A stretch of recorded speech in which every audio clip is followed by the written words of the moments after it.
જૂનાગઢ જિલ્લામાં આજ સવારથી જ વાદળછાયું વાતાવરણ છે અને ઠંડકભર્યો માહોલ પણ છે।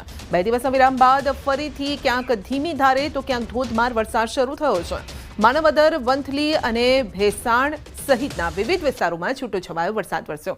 ખેતી માટે અનુકૂળ આ વરસાદ છે અને જેથી ખેડૂતો પણ ખુશ છે।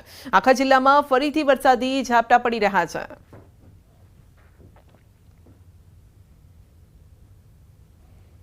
મધ્યપ્રદેશના ગ્વાલિયરમાં વરસાદના કારણે એક કાર અંડરબ્રિજમાં ફસાઈ ગઈ।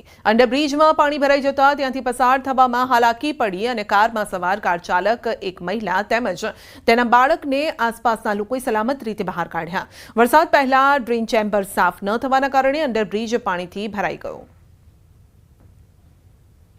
ઉત્તર પ્રદેશના બાગપત જિલ્લામાં વરસાદે કહેર મચાવ્યો છે। ભારે વરસાદના પગલે ઠેર ઠેર પાણી ભરાઈ ગયા છે। જનજીવન ખોરવાયું છે।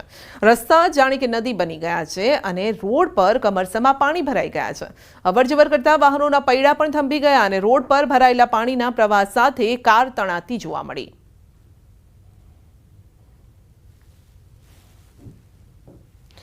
ઉત્તર પ્રદેશના ગોંડા જિલ્લાની ઘાઘરા નદી ભયજનક સપાટીએ વહી રહી છે। ઘાઘરા નદીમાં પૂર આવે તેવી સ્થિતિનું નિર્માણ થયું છે અને નદીનો સતત વહેતો પ્રવાહ લોકોનો ડર વધારી રહ્યો છે, કારણ કે ભારે વરસાદના કારણે નદીમાં નવા નીર આવ્યા છે। ભયજનક સપાટીએ આ નદી વહી રહી છે। તો શહેરમાં પાણીજન્ય અને મચ્છરજન્ય રોગચાળો વકર્યો છે। સુલા સિવિલ હોસ્પિટલમાં ઓપીડીના આંકડામાં ભારે વધારો થયો છે। ડેન્ગ્યુ, મેલેરિયાના પોઝિટિવ કેસ સતત વધી રહ્યા છે। ઝાડા ઉલટી જેવા સંક્રમણના કેસમાં પણ ઉછાળો। શહેરમાં પાણીજન્ય અને મચ્છરજન્ય રોગચાળો વકરતા સોલા સિવિલ હોસ્પિટલમાં દર્દીઓની ભીડ વધી છે।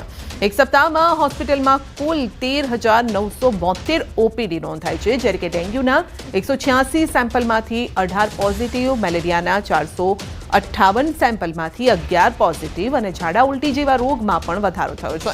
તંત્રને સતર્ક રહેવાની ફરજ છે। ત્યારે પાણીજન્ય મચ્છરજન્ય રોગોનો થોડો વધારો અત્યારે જોવા મળી રહ્યો છે। તો દરેક વ્યક્તિએ ઉકાળેલું પાણી, સ્વચ્છ પાણી પીવું જોઈએ, જેથી પાણીજન્ય ડાયરિયા જેવા રોગોથી બચી શકાય। પાણી અને મચ્છરજન્ય રોગચાળો વધી ગયો છે, કારણ કે વરસાદ બાદ આ સ્થિતિનું નિર્માણ થતું હોય છે। ઠેર ઠેર પાણી ભરાઈ જતા હોય છે, જેના કારણે મચ્છરો પેદા થાય છે। વડોદરાના ગંભીર